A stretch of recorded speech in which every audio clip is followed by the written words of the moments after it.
આકાશવાણી સમાચાર બકુલા પરમાર વાંચે છે. સૌપ્રથમ મુખ્ય સમાચાર. કેન્દ્રીય નાણામંત્રી નિર્મળા સીતારમણે વર્ષ 2024-25નું કેન્દ્રીય અંદાજપત્ર રજૂ કર્યું. તેમણે જણાવ્યું કે સરકારનું ધ્યાન ગરીબો, મહિલાઓ, યુવાનો અને ખેડૂતો ઉપર રહેશે. સરકાર નોકરીની તકો વધારશે. વ્યક્તિગત કરદાતાઓને રાહત. પગારદાર કર્મચારીઓ માટે સ્ટાન્ડર્ડ ડિડક્શન 50,000 રૂપિયાથી વધારીને 75,000 રૂપિયા. ઇન્ટર્નશીપમાં જોડાનારા 2 કરોડ 10 લાખ યુવાનોને 3 હપ્તામાં કુલ 15,000 રૂપિયા સહાય અપાશે. ઘર વિહોણા માટે 3 કરોડ નવા આવાસો બંધાશે. 1 કરોડ ઘરોને પીએમ સૂર્યઘર મફત વીજળી યોજનાનો લાભ અપાશે. સોના ચાંદી ઉપરની આયાત જકાતમાં ઘટાડો. અને હવામાન વિભાગે આગામી 2 દિવસ દરમિયાન ગુજરાત, કોંકણ, ગોવા અને મધ્ય મહારાષ્ટ્રમાં ભારે વરસાદની શક્યતા વ્યક્ત કરી. સમાચાર વિગતવાર. નાણામંત્રી નિર્મળા સીતારમણે કહ્યું છે કે મુશ્કેલ સમયમાં પણ ભારતનું અર્થતંત્ર ચમકી રહ્યું છે. આજે સંસદમાં સતત 7મી વાર કેન્દ્ર સરકારનું વર્ષ 2024-25નું અંદાજપત્ર રજૂ કરતાં તેમણે જણાવ્યું કે સરકારનું ધ્યાન ગરીબો, મહિલાઓ, યુવાનો અને ખેડૂતો ઉપર રહેશે. સરકાર નોકરીની તકો વધારશે. અંદાજપત્રની 6 મુખ્ય દરખાસ્તો રજૂ કરતા નાણામંત્રીએ જણાવ્યું હતું કે જેમને પહેલી નોકરી માટે 1 લાખ રૂપિયાથી ઓછો પગાર હશે તેમને પહેલીવાર કર્મચારી ભવિષ્ય નિધિ EPFOમાં નોંધણી કરાવનારને 3 હપ્તામાં 15,000 રૂપિયાની સહાય અપાશે. આ યોજનાનો લાભ લગભગ 2 કરોડ 10 લાખ યુવાનોને મળશે. તેમણે સરકારી યોજનાઓનો કોઈ લાભ ન મળતો હોય તેવા દેશભરની સંસ્થાઓમાં 1 લાખ યુવાનોને ઉચ્ચ અભ્યાસ માટે લોન આપવાની જાહેરાત કરી છે. તેમાંથી 3% સરકાર ભોગવશે. ખેડૂતો માટેની સહાય જાહેર કરતા શ્રીમતી નિર્મળા સીતારમણે જણાવ્યું કે જમીન નોંધણીમાં 6 કરોડ ખેડૂતોની માહિતી લાવવામાં આવશે. 5 રાજ્યોમાં નવા કિસાન ક્રેડિટ કાર્ડ આપવામાં આવશે. બિહાર, ઝારખંડ, પશ્ચિમ બંગાળ, ઓડિશા અને આંધ્રપ્રદેશ માટે માળખાકીય વિકાસ યોજનાઓ શરૂ કરાશે. આ માટેની પૂર્વોદય યોજના અંતર્ગત માનવ સંસાધન વિકાસ અને મૂળભૂત વિકાસ ઉપર ખાસ ધ્યાન અપાશે. પંજાબના અમૃતસરથી પશ્ચિમ બંગાળના કોલકાતા સુધીના ઔદ્યોગિક માર્ગ ઉપર ગયામાં એક ઔદ્યોગિક કેન્દ્ર સ્થાપવામાં આવશે. દેશમાં સૂક્ષ્મ, નાના અને મધ્યમ ઔદ્યોગિક એકમો MSME અને ઉત્પાદન ઉપર ખાસ ધ્યાન અપાશે. મુદ્રા લોનની મર્યાદા 10 લાખથી વધારીને 20 લાખ કરવામાં આવી છે. દેશની 500 ટોચની કંપનીઓમાં 5 કરોડ યુવાનોને ઇન્ટર્નશીપ ઉપર રખાશે, જેમાં 5,000 રૂપિયા ભથ્થું અને 6,000 રૂપિયા એકમ સહાય અપાશે. મહિલાઓ અને યુવતીઓને લાભ આપતી યોજનાઓ માટે 3 લાખ કરોડ રૂપિયાની જોગવાઈ કરાઈ છે. 9 priorities for generating ample opportunities for all. Number 1, productivity and resilience in agriculture. Number 2, employment and skilling. Number 3, inclusive human resource development and social justice. 4, manufacturing and services. 5, urban development. 6, energy security. 7, infrastructure. 8, innovation, research and development. And 9, next generation reforms. Shrimati સીતારમણે જણાવ્યું હતું કે કામકાજી મહિલાઓ માટે નવા છાત્રાલયો ઊભા કરાશે અને 1,000 તાલીમ સંસ્થાઓ સ્થાપવામાં આવશે. કૃષિ સંશોધન ઉપર ખાસ ભાર મૂકાશે અને કઠોળ તેલીબિયાની બાબતમાં સ્વનિર્ભરતા લાવવા ઉપર ખાસ ધ્યાન અપાશે. નાણામંત્રીએ કહ્યું કે મોંઘવારી 4% સુધી લાવવા પ્રયાસો કરાશે અને ઘર વિહોણા નાગરિકો માટે 3 કરોડ નવા આવાસો બાંધવામાં આવશે. નાણામંત્રીએ PM શહેરી આવાસ યોજના માટે 10 લાખ કરોડ રૂપિયાની ફાળવણીની જાહેરાત કરી છે. સ્ટેમ્પ ડ્યુટી ઘટાડવાના રાજ્યોને પ્રોત્સાહન આપવામાં આવશે. 1 કરોડ ઘરો માટે PM સૂર્યઘર મફત વીજળી યોજનાની જાહેરાત કરાઈ છે. મહિલાઓના નામે નોંધણી ઉપર સ્ટેમ્પ ડ્યુટીમાં રાહતની દરખાસ્ત પણ કરાઈ છે. સોના ચાંદી ઉપરની કસ્ટમ ડ્યુટી ઘટાડીને 6% અને પ્લેટિનમ ઉપર 6.4% કરવામાં આવી છે. નાણામંત્રીએ ગ્રામીણ આંતરમાળખા સહિત ગ્રામ વિકાસ માટે 2,66 કરોડ રૂપિયાની જોગવાઈ સૂચવી છે.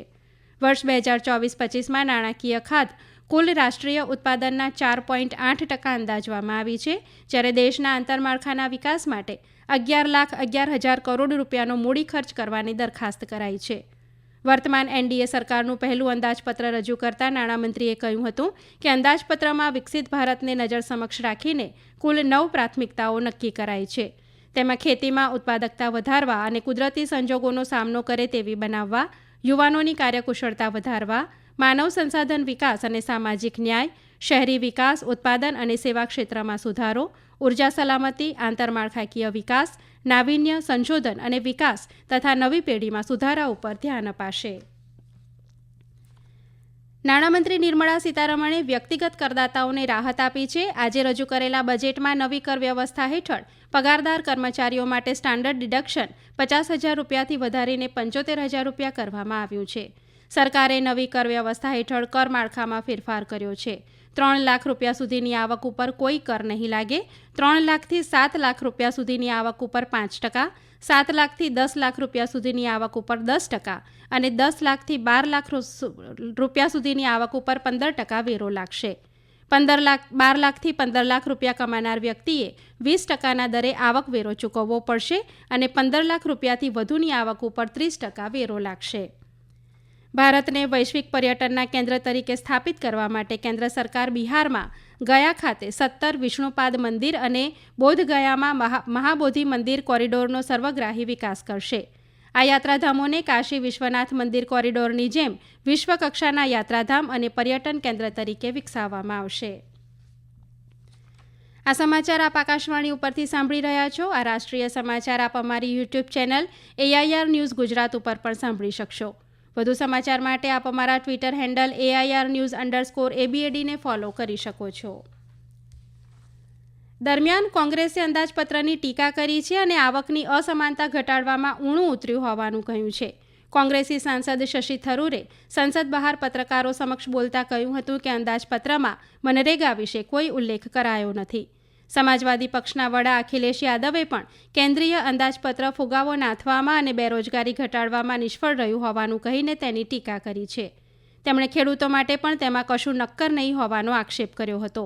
શિવસેનાના ઉદ્ધવ ઠાકરે જૂથના નેતા પ્રિયંકા ચતુર્વેદીએ અંદાજપત્રમાં મહારાષ્ટ્ર માટે કશું જ નક્કર નહીં મૂકવા બદલ સવાલ ઉઠાવ્યો છે.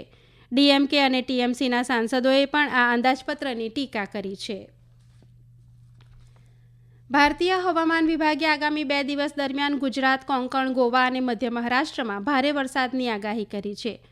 ઉત્તર પૂર્વોત્તર, મધ્ય અને પશ્ચિમના કેટલાક ભાગોમાં આવતીકાલ સુધી ભારે વરસાદ થવાની શક્યતા છે, જ્યારે બાકીના ભાગોમાં ગુરુવાર સુધી ભારે વરસાદ થવાની સંભાવના છે. હવામાન વિભાગના જણાવ્યા પ્રમાણે આજે પંજાબ, હરિયાણા, ચંદીગઢ અને દિલ્હીમાં ઉચ્ચ ભેજ સાથે સામાન્ય તાપમાન વધુ રહેવાની શક્યતા છે. શ્રીલંકાના નૌકાદળે તામિલનાડુના રામેશ્વરમ નજીકથી 9 ભારતીય માછીમારોની ધરપકડ કરી છે. આ સાથે તેમની 2 બોટ પણ જપ્ત કરવામાં આવી છે. આ માછીમારો આજે વહેલી સવારે રામેશ્વરમ નજીક નેદુનથીવુમાં માછીમારી કરી રહ્યા હતા. તમામ માછીમારોને પૂછપરછ માટે કંકેસંથુરાઈ બંદરે લઈ જવાયા છે. માછીમાર સંઘના પ્રમુખે રાજ્ય અને કેન્દ્ર સરકારને શ્રીલંકાની જેલમાં બંધ 74 ભારતીય માછીમારોની મુક્તિ માટે પ્રયાસો કરવા અપીલ કરી છે. તામિલનાડુમાં સરકારે સરહદી જિલ્લાઓમાં નિપાહ વાયરસ અંગે તકેદારી વધારી છે. નીલગિરીના સરહદી જિલ્લામાં આજથી સ્ક્રીનિંગ અને મોનિટરિંગ શરૂ થઈ ગયું છે. પ્રવાસીઓ અને કેરળથી પ્રવેશનારાઓનું પરીક્ષણ કરવામાં આવી રહ્યું છે. તામિલનાડુમાં પ્રવેશતા લોકોના આરોગ્યની ચકાસણી અને દેખરેખ રાખવા માટે 3 સભ્યો સાથે 15 ટીમો બનાવવામાં આવી છે. અમરનાથ યાત્રા દરમિયાન આ વર્ષે અત્યાર સુધીમાં 4 લાખથી વધુ શ્રદ્ધાળુઓએ પવિત્ર ગુફાના દર્શન કર્યા છે, જ્યારે યાત્રા સમાપ્ત થવાને હજુ 1 મહિનો બાકી છે. ગઈકાલે 11,700થી વધુ યાત્રાળુઓએ અમરનાથ મંદિરના દર્શન કરતા કુલ યાત્રાળુઓની સંખ્યા 4,07,734 થઈ છે. પ્રધાનમંત્રી નરેન્દ્ર મોદીએ સ્વાતંત્ર્ય સેનાની અને ક્રાંતિકારી ચંદ્રશેખર આઝાદની જન્મ જયંતિ ઉપર શ્રદ્ધાંજલિ પાઠવી છે. સોશિયલ મીડિયાના માધ્યમથી શ્રદ્ધાંજલિ પાઠવતા શ્રી મોદીએ ચંદ્રશેખર આઝાદ ભારતની આઝાદી માટે અતૂટ હિંમત અને પ્રતિબદ્ધતા સાથે નિર્ભય નાયક હોવાનું કહ્યું હતું. તેમણે ઉમેર્યું હતું કે સ્વતંત્રતા સેનાનીના આદર્શો અને વિચારો લાખો લોકો અને ખાસ કરીને યુવાનોને પ્રેરણા આપતા રહેશે. અંતમાં મુખ્ય સમાચાર ફરી એકવાર. કેન્દ્રીય નાણામંત્રી નિર્મળા સીતારમણે વર્ષ 2024-25નું કેન્દ્રીય અંદાજપત્ર રજૂ કર્યું. તેમણે જણાવ્યું કે સરકારનું ધ્યાન ગરીબો, મહિલાઓ, યુવાનો અને ખેડૂતો ઉપર રહેશે. સરકાર નોકરીની તકો વધારશે. વ્યક્તિગત કરદાતાઓને રાહત, પગારદાર કર્મચારીઓ માટે સ્ટાન્ડર્ડ ડિડક્શન 50,000 રૂપિયાથી વધારીને 75,000 રૂપિયા. ઇન્ટર્નશીપમાં જોડાનારા 2 કરોડ 10 લાખ યુવાનોને 3 હપ્તામાં કુલ 15,000 રૂપિયા સહાય અપાશે. ઘર વિહોણા માટે 3 કરોડ નવા આવાસો બંધાશે. 1 કરોડ ઘરોને PM સૂર્યઘર મફત વીજળી યોજનાનો લાભ અપાશે. સોના ચાંદી પરની આયાત જકાતમાં ઘટાડો અને હવામાન વિભાગે આગામી 2 દિવસ દરમિયાન ગુજરાત, કોંકણ, ગોવા અને મધ્ય મહારાષ્ટ્રમાં ભારે વરસાદની શક્યતા વ્યક્ત કરી. આકાશવાણી ઉપરથી સમાચાર પૂરા થયા.